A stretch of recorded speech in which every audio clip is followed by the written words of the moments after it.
Assalamualaikum warahmatullahi wabarakatuh. Salam sejahtera untuk kita semua. Halo Sobat GovPod, saya Erin selaku MC pada Government Podcast Himakom Fisip Unhas kali ini.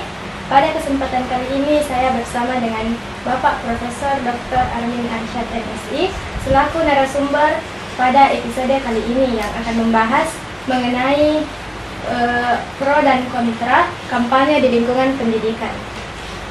Sebelumnya, bagaimana kabarnya, Prof? Alhamdulillah, kabar baik. Jadi pada episode kali ini di Government Podcast kami akan membahas mengenai pro dan kontra mengenai kampanye di lingkungan pendidikan. Kalau dari tanggapan Prof sendiri, bagaimana kampanye pendidikan dapat meningkatkan kesadaran masyarakat tentang isu-isu pendidikan yang penting?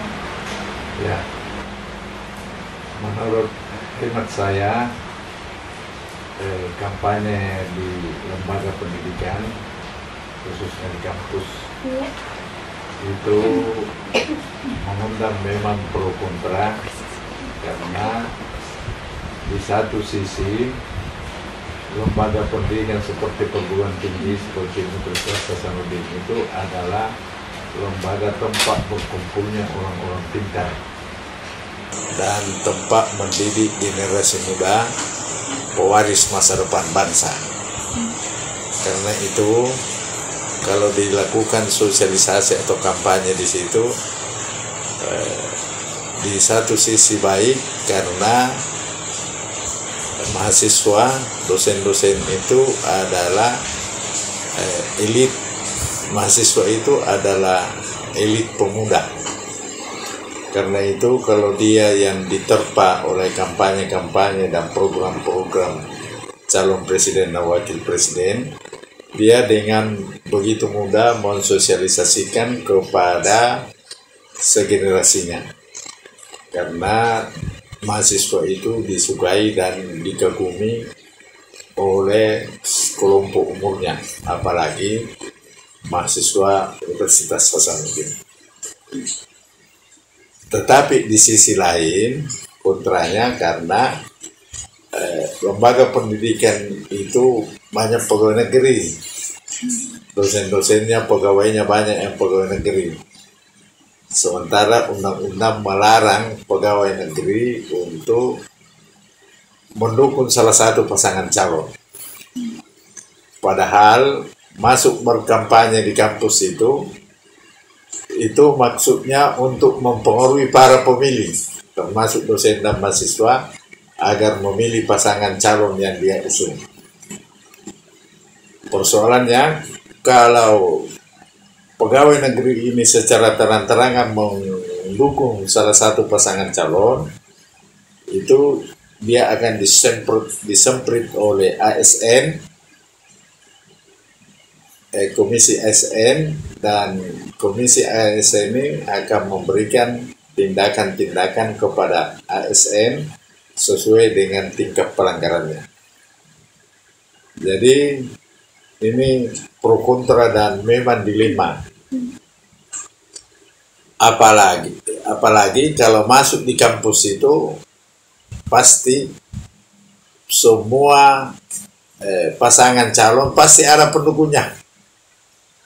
Jadi kalau dia masuk di Unhas, berarti Unhas ini akan terpecah menjadi 3, yaitu pendukung Anies Baswedan Muhaimin Iskandar, pendukung Prabowo Subianto dan Gibran, dan pendukung Ganjar Pranowo dengan Mahfud MD.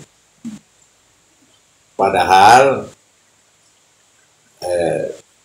salah satu prinsipnya Unhas di bawah kepemimpinan Jamaluddin Nyompai itu adalah Unhasku bersatu, Unhasku kuat. Jadi kalau Unhas itu terbagi 3, Unhasku tidak bersatu, Unhasku lemah. Itu akan bertentangan di situ. Tapi kalau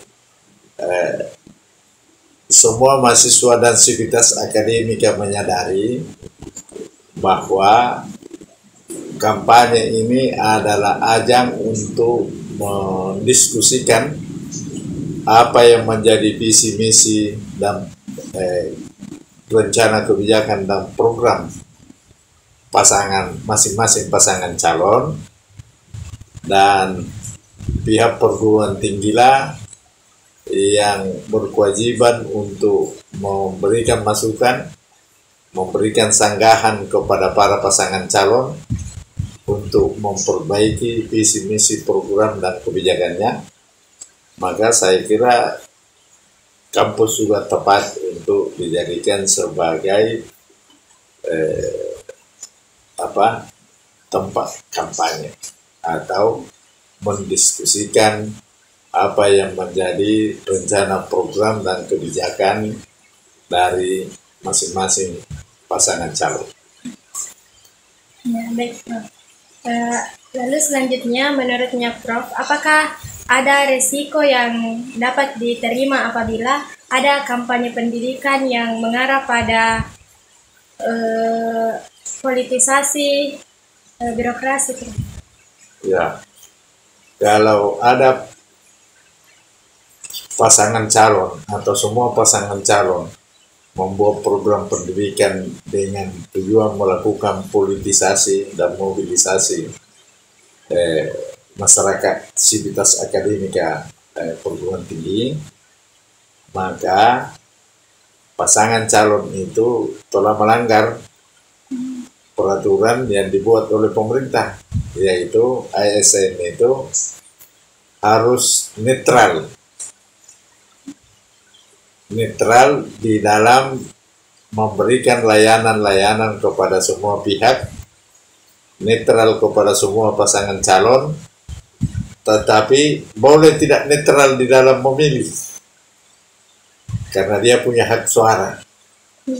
Makanya itu saya selalu berpendapat begini, saya sebagai intelektual memberikan pencerahan kepada seluruh kelompok dan golongan dalam masyarakat, untuk pendidikan politik, sosialisasi politik, dan membuat masyarakat menjadi melek politik sebagai intelektual.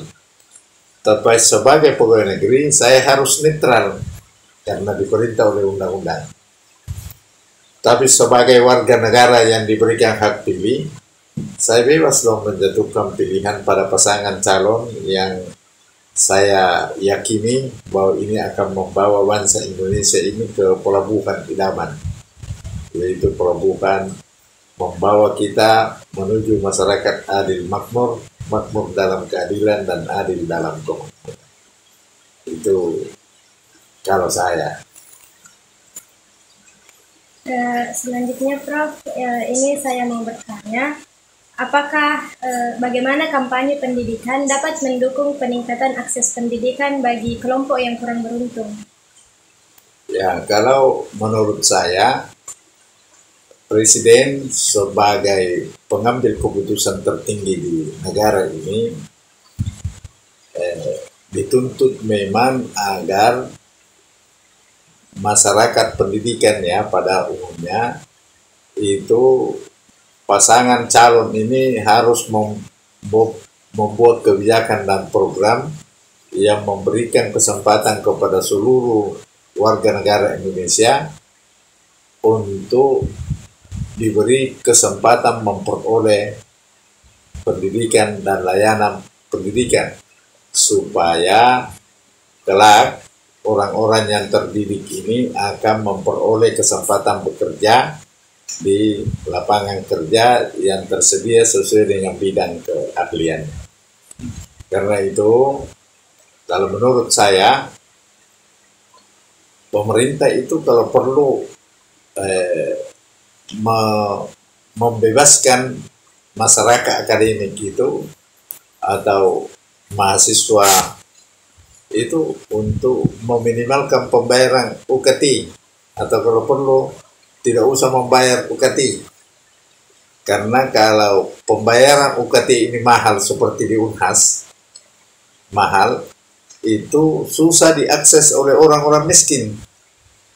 Untungnya di Unhas itu ada bidik misi yang memberikan ruang bagi anak orang miskin untuk tetap sekolah dengan catatan dia lulus tes atau bebas tes masuk di Universitas Hasanuddin, baru dia diberikan kesempatan bidik misi. Tapi kalau menurut hemat saya, Undang-Undang Dasar mengatakan bahwa setiap warga negara itu berhak memperoleh pendidikan dan penghidupan yang layak bagi kemanusiaan. Kalau itu adalah hak warga negara, maka itu adalah kewajiban negara untuk menyiapkan fasilitas-fasilitasnya. Sehingga seseorang itu bisa optimal potensi dirinya, tidak peduli dari mana mereka lahir. Apakah dia lahir dari rahim orang miskin, lahir dari anak orang kaya, tidak peduli. Karena negara memberikan kesempatan yang sama kepada semua insan untuk mengoptimalkan potensi dirinya. Karena menurut Syukur Abdullah itu, pembangunan yang sesungguhnya itu adalah pemberian kesempatan kepada semua insan untuk mengoptimalkan potensi dirinya. Karena itu, pemerintah itu harus membuat program-program, kebijakan-kebijakan yang berupaya memberikan kesempatan kepada seluruh warga negara untuk mengembangkan bakat minatnya, sehingga bakat minat itu menjadi optimal dan manusia Indonesia menjadi pintar, cerdas, terampil, hebat, dan insya Allah kaya-kaya di masa yang akan datang. Karena itu pemimpin itu harus yang the best, harus yang terbaik yang dipilih oleh rakyat. Karena melalui Pilpres ini sebenarnya rakyat diberikan kesempatan untuk memilih yang terbaik di antara semua pasangan calon yang tersedia. Karena kalau yang terpilih itu adalah yang terbaik di antara semua pasangan calon yang ada, maka itu membuka ruang bagi seluruh rakyat Indonesia untuk mendapatkan hasil kepemimpinan yang memadai. Kepemimpinan yang diharapkan dari hasil Pilpres itu adalah Presiden dan Wakil Presiden yang terpilih itu berusaha mempersembahkan layanan pembangunan, termasuk layanan dan pembangunan dalam bidang pendidikan dan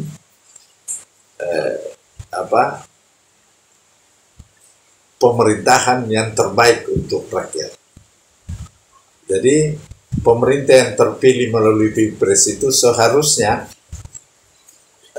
rakyat memilih yang terbaik, dan setelah dia menyatakan setelah yang terpilih itu adalah yang terbaik, maka presiden dan wakil presiden yang terbaik ini dia harus mempersembahkan layanan pemerintahan dan pembangunan yang terbaik untuk rakyatnya. Karena itu sangat tidak benar, jahat itu rakyat kalau dia mempersembahkan suaranya kepada para penyerang serangan pajar, para oknum-oknum yang melakukan serangan pajar dan melakukan money politik. Karena kalau yang terpilih adalah mereka yang tidak terlalu baik, hanya banyak uangnya melakukan serangan pajar, maka itu merugikan rakyat Indonesia secara keseluruhan.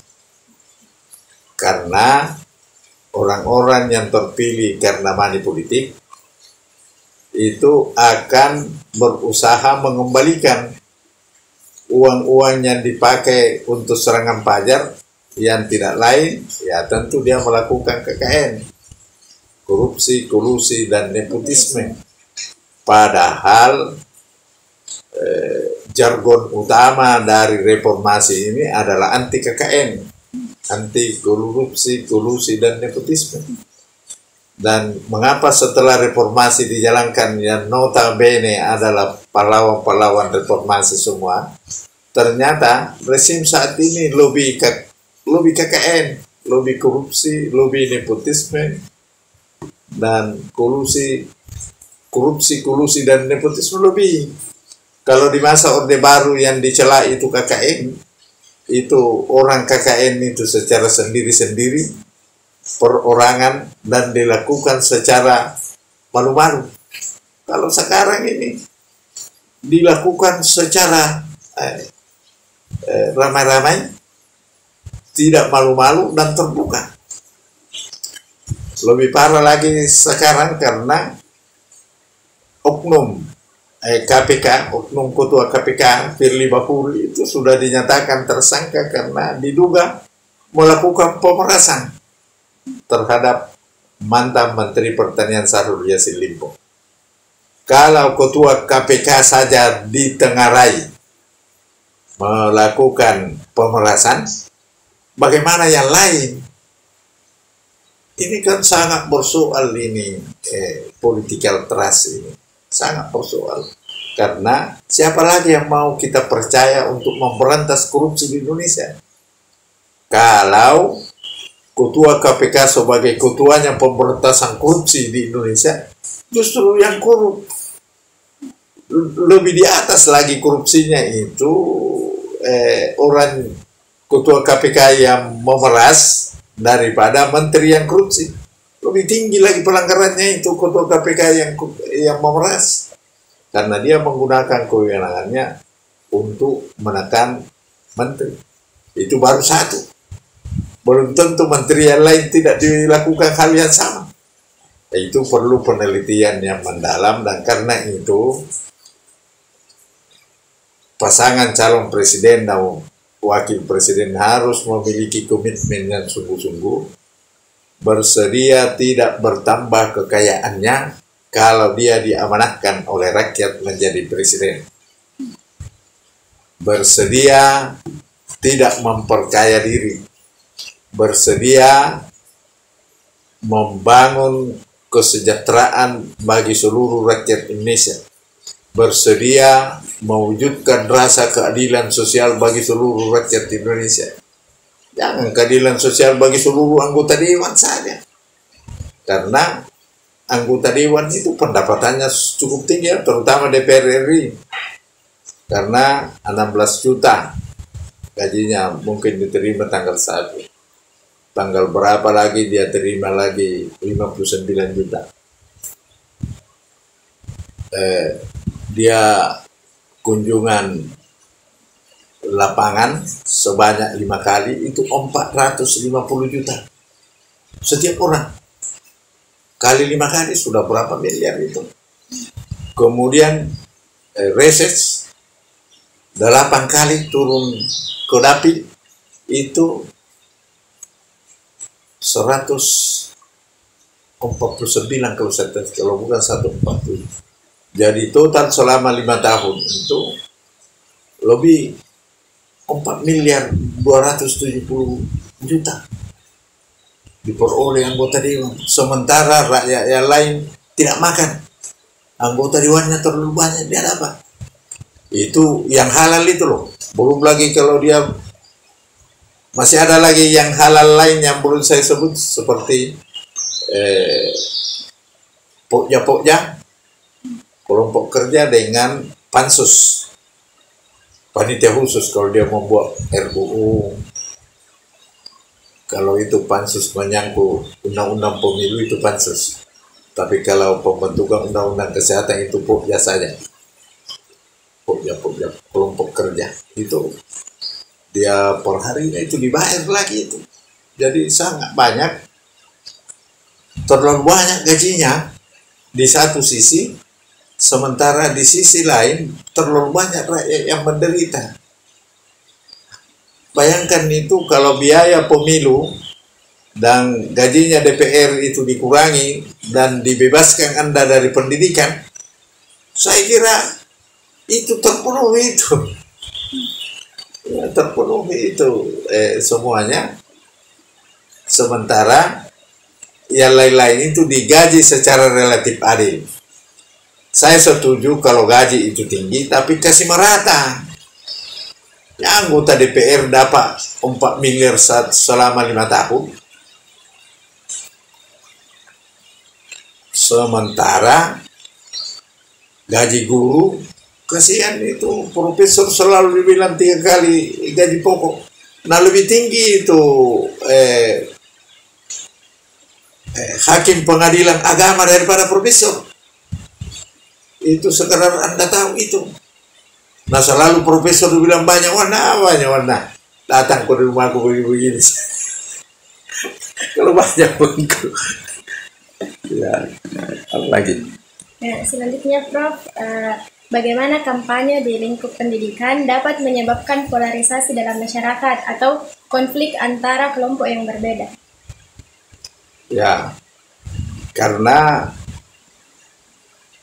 ini masyarakat kampus ini masyarakat intelektual, elit, terutama mahasiswa ya, itu elitnya pemuda.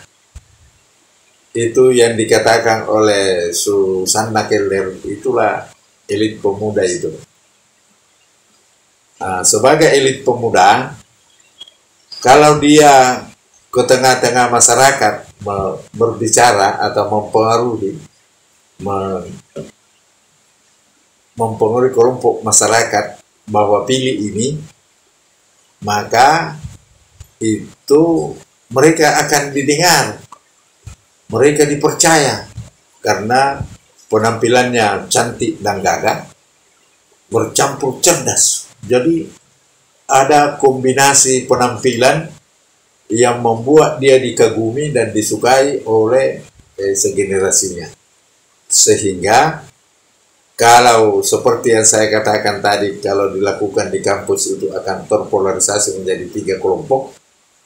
Kelompok pendukung Anies, kelompok pendukung Prabowo, dan kelompok pendukung Ganjar. Maka kalau itu menyebar ke masyarakat, itu bisa memicu potensi konflik.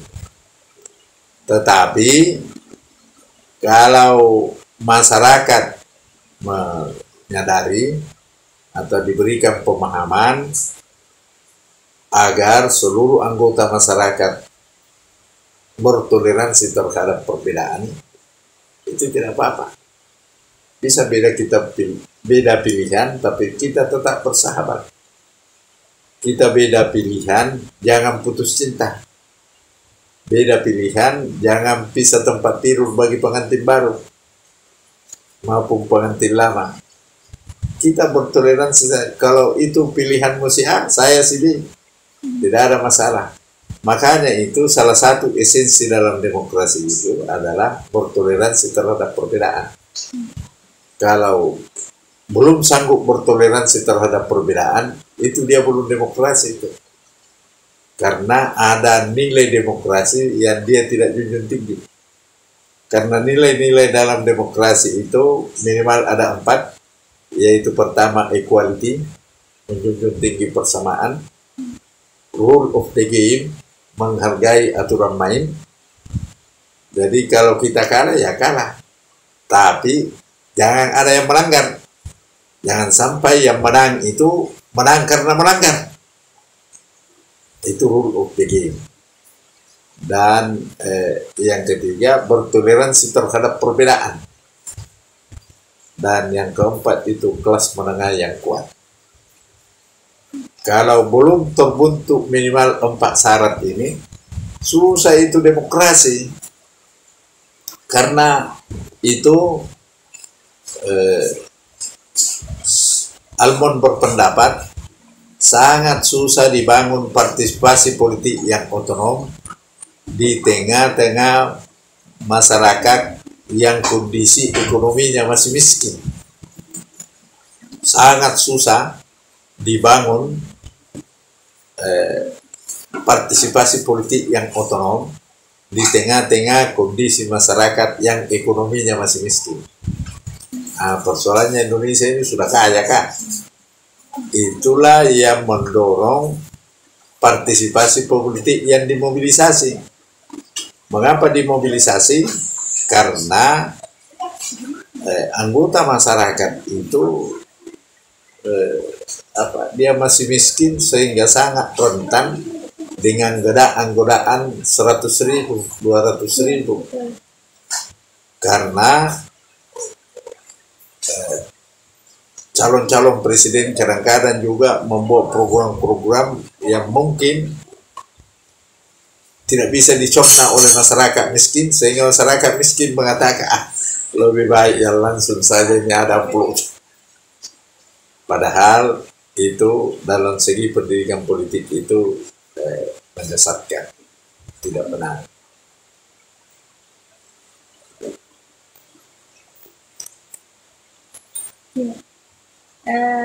Selanjutnya Prof, apakah terdapat resiko bahwa kampanye di lingkup pendidikan dapat mengalihkan perhatian dari masalah pendidikan inti yang lebih mendesak? Ya, kalau itu pasti berpengaruh, karena kalau masuk tim pasangan calon presiden dan wakil presiden di kampus, pasti dekan-dekan, ketua jurusan, rektor akan memobilisasi mahasiswa untuk berkumpul di Barugaan di Pangeran Petarani, dan selanjutnya Anda tidak belajar. Bagi mahasiswa Fakultas Sosial itu sejalan, tapi yang kedokteran gigi, teknik, MIPA itu tidak ada relevansi, pertanyaan tidak ada relevansinya, atau kalaupun ada relevansi sedikit sekali. Sementara kurikulum itu sudah ditetapkan sasaran capaian-capaiannya. Ini yang mau dicapai pertemuan mata kuliah ini, sasaran belajarnya ini, capaiannya ini, kompetensi yang ingin dicapai ini, pertemuan pertama kompetensi yang ingin dicapai ini, pertemuan kedua, ketiga sampai ke 16. Dan kalau hanya asik saja mengikuti kampanyenya cawapres, capres dan cawapres, itu bisa mempengaruhi. Tapi kan itu kan hanya sekali-sekali saja masuk, jadi saya kira pengaruhnya tidak terlalu dominan dalam menghambat program-program pendidikan. Malah masyarakat kampus itu bisa mendapatkan manfaat karena jauh sebelum dia terpilih dia sudah tahu nih programnya calon pertama ini, programnya calon kedua ini, programnya calon ketiga ini, sehingga kalau dia menang dan dia mengkhianati janjinya, masyarakat kampus yang pertama menagihnya, mana janjimu?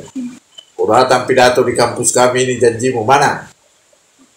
Nah, itu bisa menjadi kekuatan pengontrol yang efektif di luar parlemen.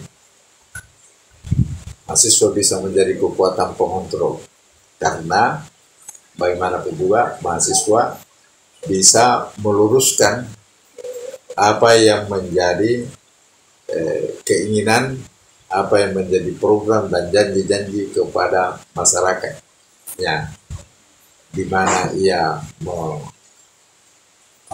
membangun program dan kebijakan yang akan dia lakukan kalau telah ia dipercaya oleh rakyat. Baik, mungkin itu tadi pertanyaan terakhir dari saya selaku MC Prof. Mungkin dalam menjelang pesta pemilu di tahun 2024 ini, di antara pro dan kontra adanya kampanye di lingkungan kampus, kita ini sebagai mahasiswa harus tetap menjadi pemilih yang cerdas, yang tidak ditunggangi oleh kepentingan apapun. Mungkin cukup sekian pembahasan mengenai pro dan kontra kampanye di lingkup pendidikan pada kali ini. Terima kasih kami ucapkan kepada Profesor Dr. Armin Arsyad MSI selaku narasumber yang telah berbagi ilmu dan meluangkan waktunya. Sekian, wassalamualaikum warahmatullahi wabarakatuh, dan salam sejahtera untuk kita semua. Waalaikumsalam warahmatullahi wabarakatuh. Hebat wawancara ini.